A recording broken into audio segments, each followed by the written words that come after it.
Welcome to Globlization 2.0, starting for your world at point guard, industrialism, at shooting guard, imperialism, at small forward, nationalism, at power forward, World War II, and finally at center, Globlization 2.0, your head coach Thomas L. Friedman.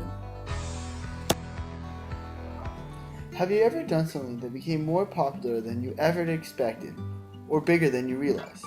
In the book, The World is Flat by Thomas L. Friedman, the author discusses the different stages of globalization: Globlization 1.0, Globlization 2.0, and Globlization 3.0. Friedman defines this period as Globlization 2.0 lasted roughly through the 1800s through 2000, and was interrupted by the Great Depression and World Wars I and II, which shrank the world size from medium to small.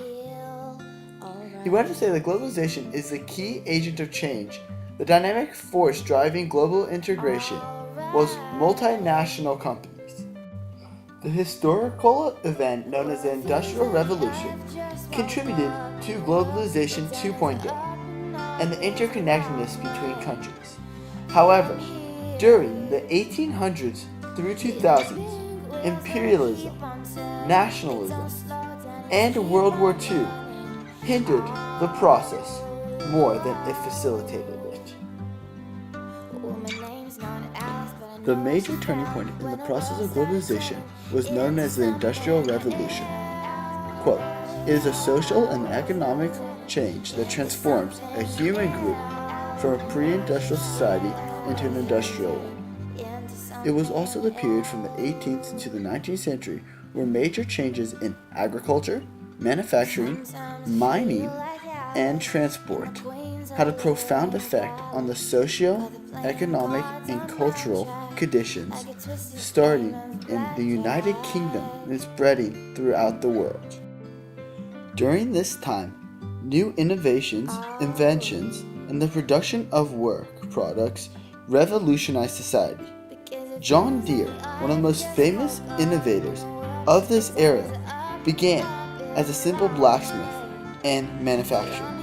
In 1837, he created the first steel plow, which increased crop production in a short amount of time, creating more products in order to trade with other countries.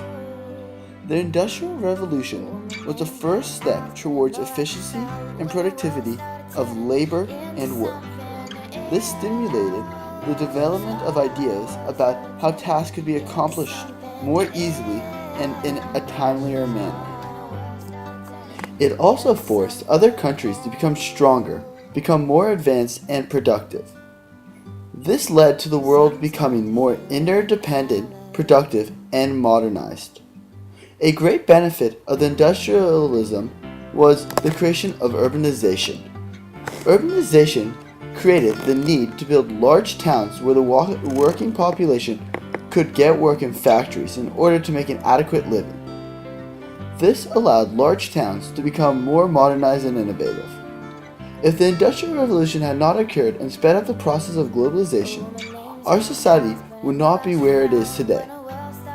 Even though that the Industrial Revolution had a positive effect on globalization, the events that followed destroyed the potential to continue a perfectly globalized world.